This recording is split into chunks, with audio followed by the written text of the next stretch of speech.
terpercaya.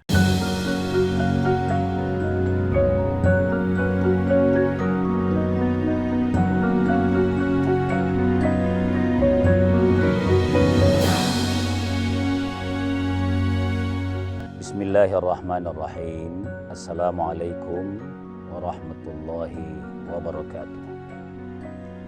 Alhamdulillahirabbil alamin. Alladzi ahyana ba'dama amatana wa ilaihi nusyur. Wassalatu wassalamu ala asyrafil anbiya'i wal mursalin wa ala alihi wa sahbihi ajma'in, amma ba'd. Qala ta'ala, ya ayyuhalladzina amanu kutiba alaikumus siyam kama kutiba alal ladzina min qablikum la'allakum tattaqun.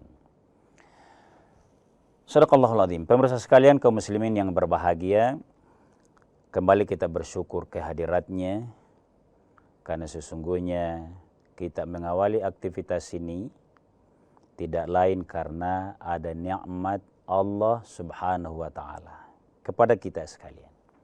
Semoga bernilai ibadah. Salawat dan salam atas junjungan kita Nabiullah Muhammad sallallahu alaihi wasallam. Pemirsa sekalian, dalam menjalankan puasa Ramadan itu kita menjadi faham bahwa ibadah puasanya wajib. Banyaklah amalan utama yang hukumnya sunnah, mengikutinya. Jadi puasa Ramadan diikuti dengan sunnahnya qiraatul Quran, tarawih, i'tikaf, itu sunnah. Tapi ada satu hal yang juga mengikut di puasa Ramadan, tidak ada selain di luar Ramadan, yakni zakatul fitri. Nah, ini yang kita mau coba untuk segarkan kembali pemirsa sekalian ke tengah-tengah kaum muslimin agar menunaikan zakat fitrah yang maklum ini. Sangat maklum, tapi tidak ada salahnya kalau kita tadkirahkan lagi pada pagi hari ini. Apa itu zakat fitrah? Sudah pernah kita urai sedikit bahwa zakat itu adalah an-nama. Makna pertama dari orang yang mengeluarkan zakat itu adalah menyuburkan. Yang kedua, menyucikan. Saya masih ingat persis bahwa menyucikan lebih dulu, dalam hal ini harta seseorang dan jiwa seseorang, maka dia akan tumbuh dengan segar. Kalau ada yang kita keluarkan dari harta kita, karena itu makna dari zakat, maka dia akan tumbuh dengan bersih, dengan subur, dan menyucikan jiwa kita. Nah, itu zakat. Mengeluarkan ukuran tertentu, nanti kita sampaikan sebentar, setelah masuk bulan suci Ramadan dan sebelum berakhir Ramadan. Dalam artian belum selesai tuntas sholat Id nantinya. Kalau fitri, nah fitri itu dari arti fitrah adalah ada yang mengartikan jiwa, ada yang mengartikan badan. Artinya setiap badan, setiap jiwa. Kalau badan yang ada jiwanya kan artinya orang hidup. Nah, setiap orang muslim wajib melakukan zakat fitrah atau dizakati. Karena prinsip yang namanya zakat fitrah ini adalah seluruh kaum muslimin yang hidup mendapati Ramadan biar tidak utuh dan mendapati Idul Fitri. Jadi dia dapati dua-dua. Misalnya, adakah yang begitu Ustaz? Ya ada. mungkin ada di antara kita yang dikaruniai oleh Allah keturunan dalam bulan Ramadan, apalagi jelang Lebaran, bahkan mau berbuka puasa sore akhir Ramadan itu dan dapat hari raya Aid dizakati. Nah, pemirsa sekalian, kalau begitu makna dari zakatul fitri adalah zakat yang menyucikan jiwa atau fitrah kesejatian seseorang.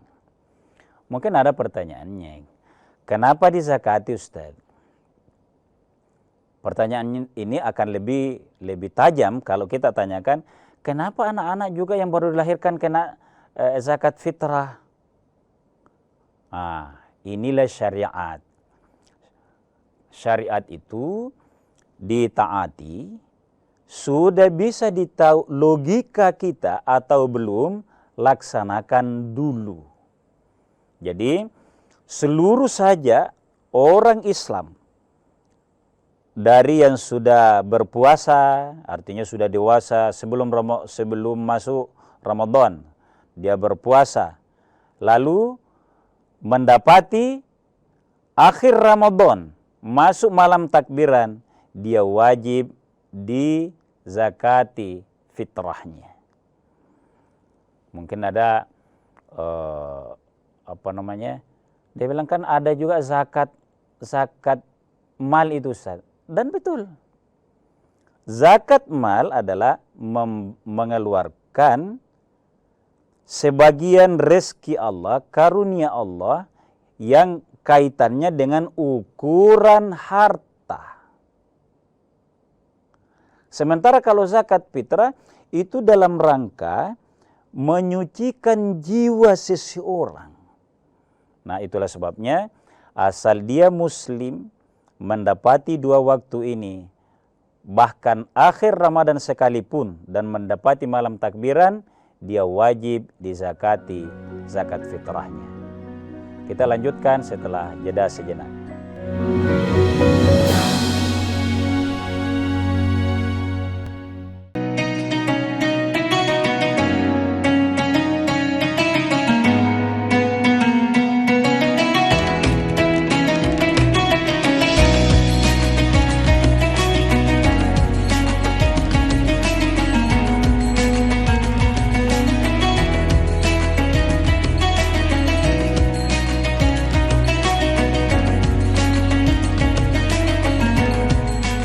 Assalamualaikum warahmatullahi wabarakatuh.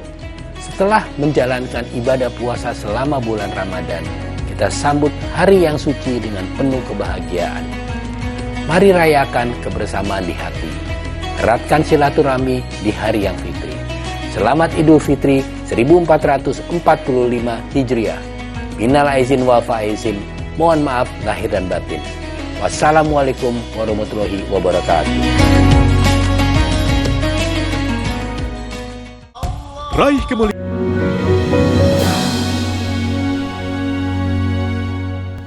Pemirsa sekalian kaum muslimin yang dimuliakan oleh Allah, zakat fitrah ini sebenarnya sangat menyadarkan kaum muslimin bahwa betapa Allah, kalau bisa diistilahkan, memanjakan manusia. Hanya sekali setahun menyucikan jiwanya dengan takaran yang dikeluarkan itu sangat sedikit. Berapalah itu harganya? Tapi saya mau tegaskan dulu tentang kewajiban zakat fitrah ini. Diriwayatkan oleh Syekhani atau Bukhari dan Muslim. Syekhul hadis itu Syekhani, Bukhari dan Muslim. Nabi bersabda, "Farada Rasulullah sallallahu alaihi wasallam."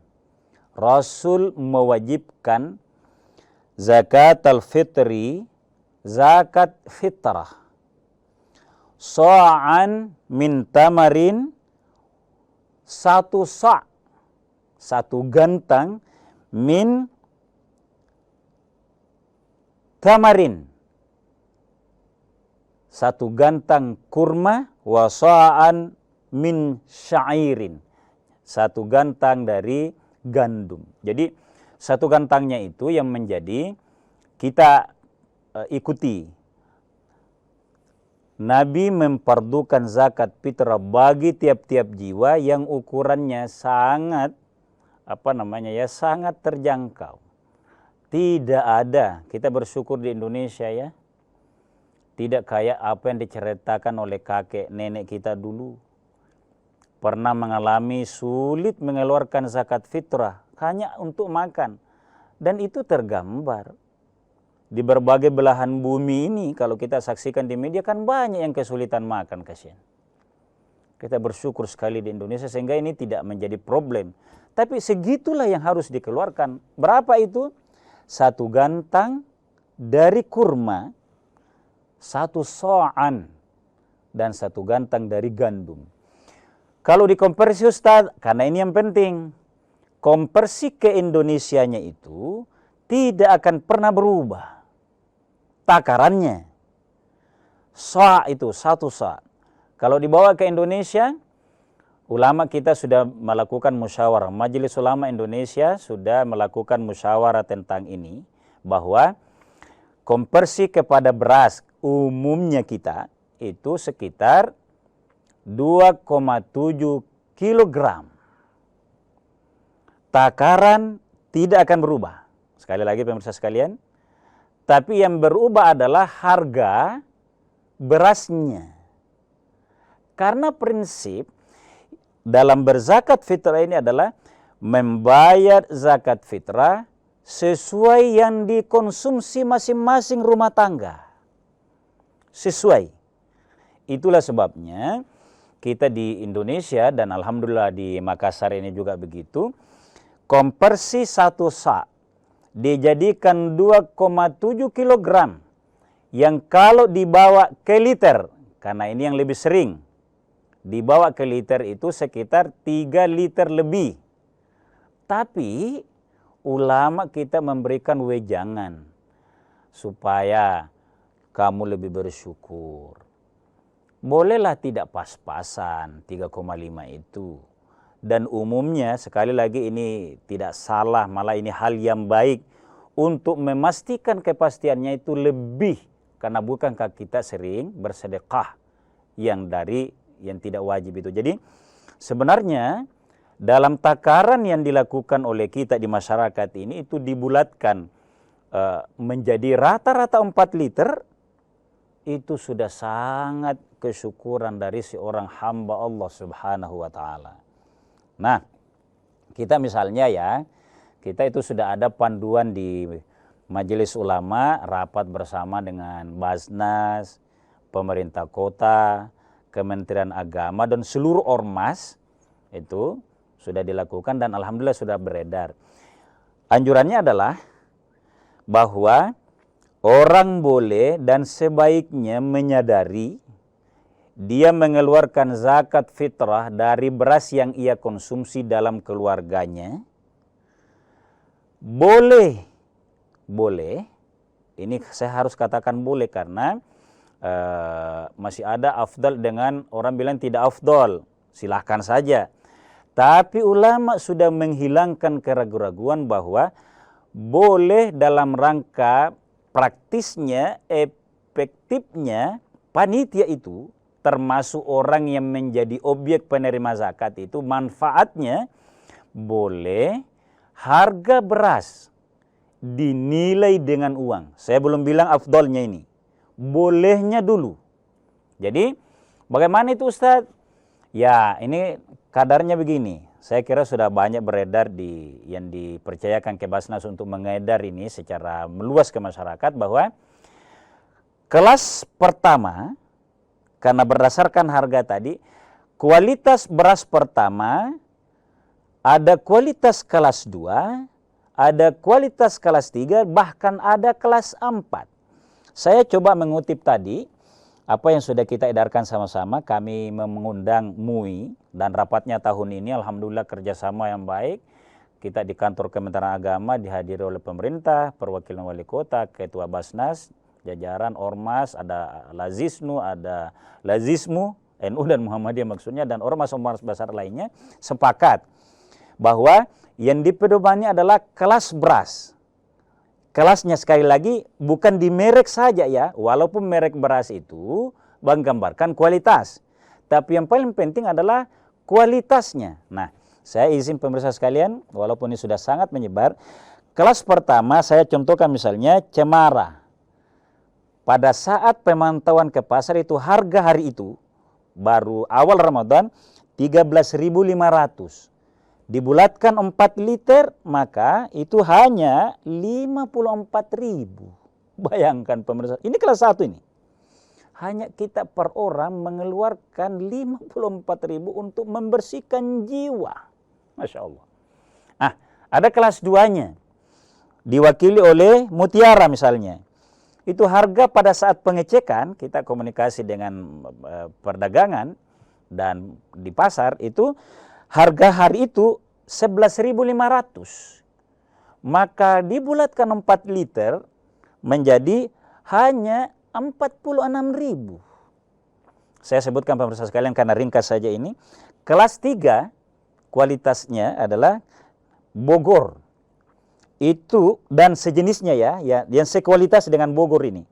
Itu harga dicek tempo hari 10.500.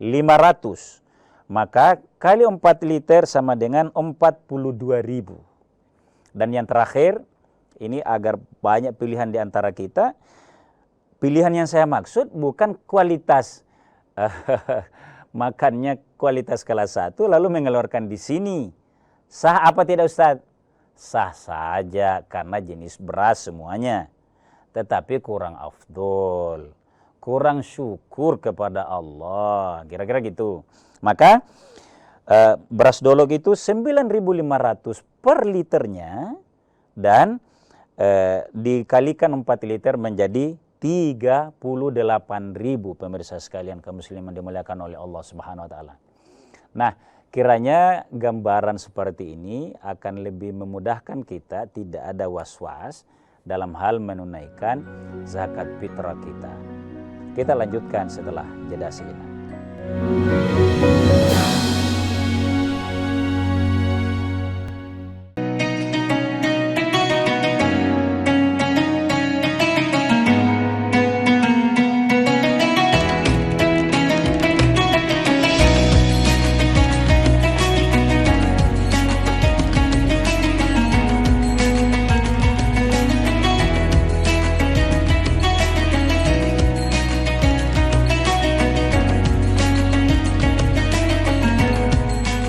Assalamualaikum warahmatullahi wabarakatuh. Setelah menjalankan ibadah puasa selama bulan Ramadan, kita sambut hari yang suci dengan penuh kebahagiaan. Mari rayakan kebersamaan di hati. Eratkan silaturahmi di hari yang fitri. Selamat Idul Fitri 1445 Hijriah. Minal aizin wal faizin. Mohon maaf lahir dan batin. Wassalamualaikum warahmatullahi wabarakatuh. Raih kemuliaan.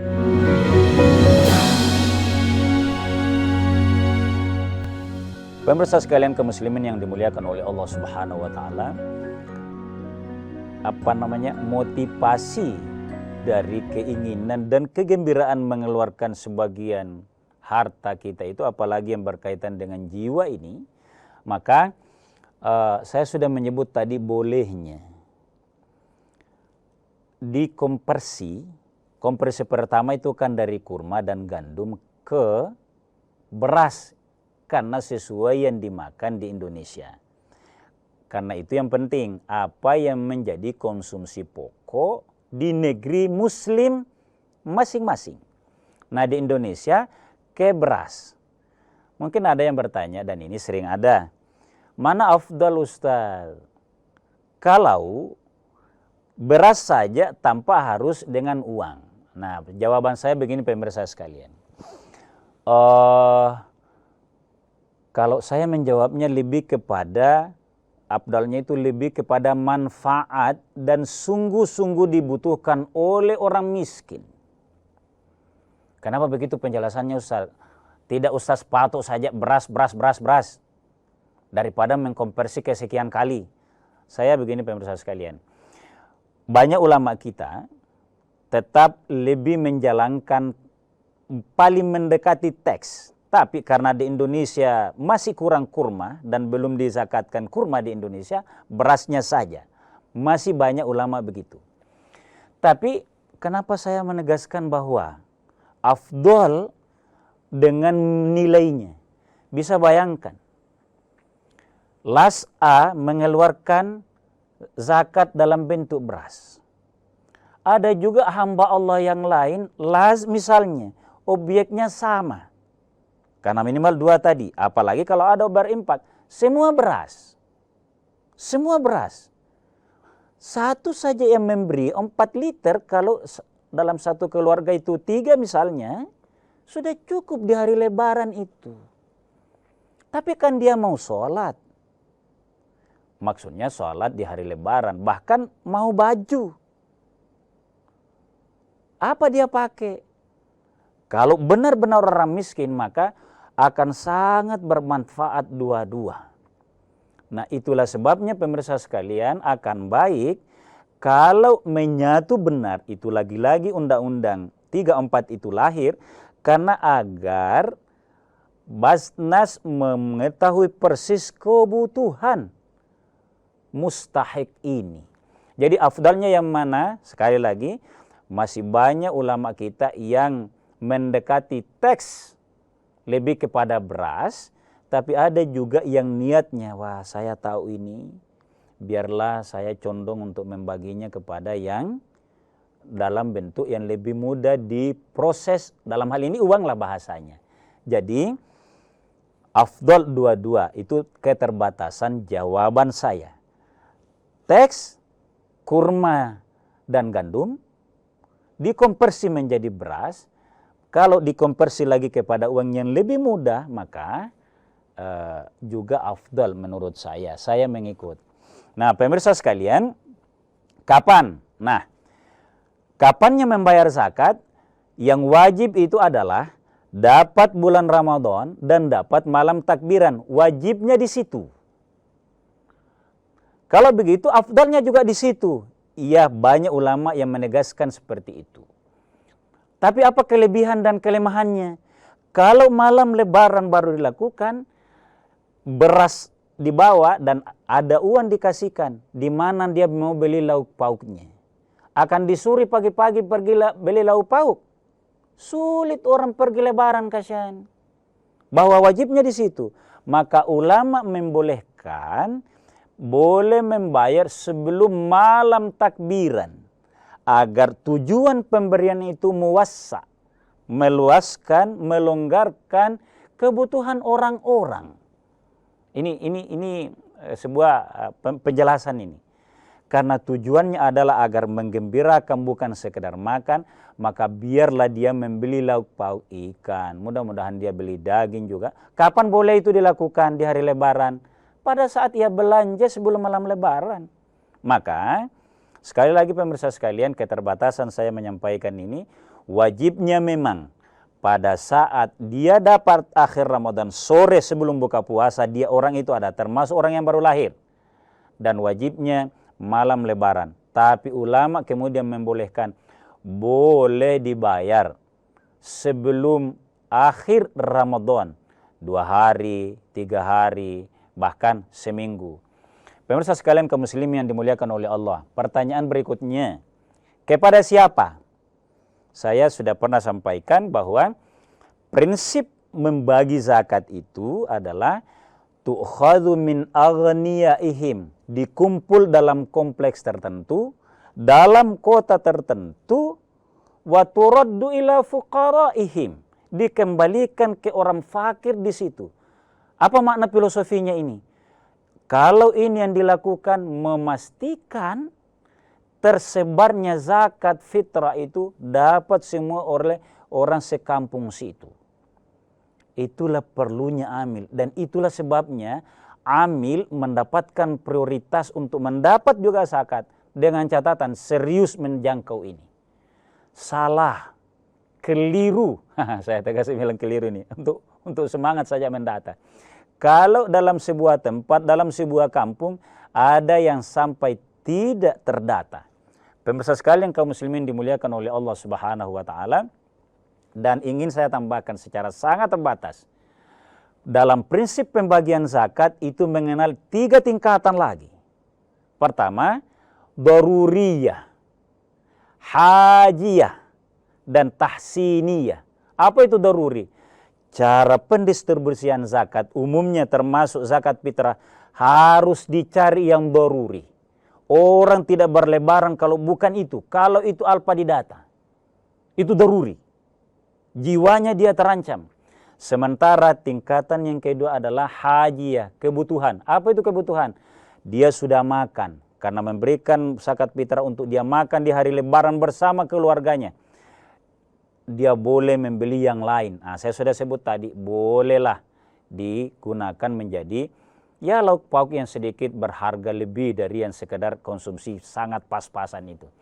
Sementara tahsininya adalah yang kalau sudah terdistribusi baik, rakyat juga sudah tidak ada yang daruri, tidak ada yang terancam jiwanya kalau kesejahteraan kita meningkat, maka itu namanya tahsini.